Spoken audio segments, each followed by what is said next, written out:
早晨，距離幼稚園畢業仲有23日。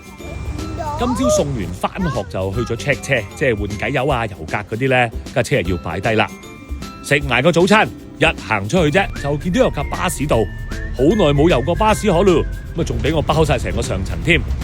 成朝都落雨啊，小怪獸咧就有啲開心，有機會用下把遮喎。星期四足球日，佢哋每一次咧都好期待噶，因為有同學仔一齊上堂啊嘛。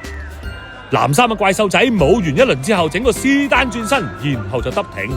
另一邊廂，怪獸女呃過最後一個防守球員之後，佢同龍門之間剩低嘅只係得空氣啫。不過，哎呀，用個背脊得住對方嘅守衛，對住空門，佢竟然選擇踩停個波，推返去龍門口，較啱隻食糊左腳，個波仲內柱入啊，1-0。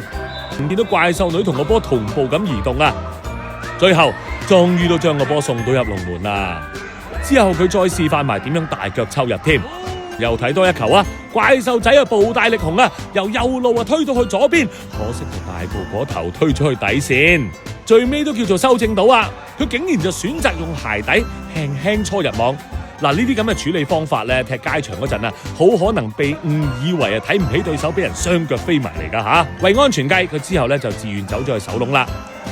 全場最後一個入波嚟自怪獸女。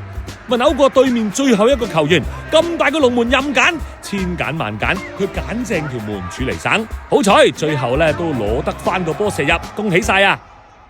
小怪獸嘅爸爸伍家謙報道。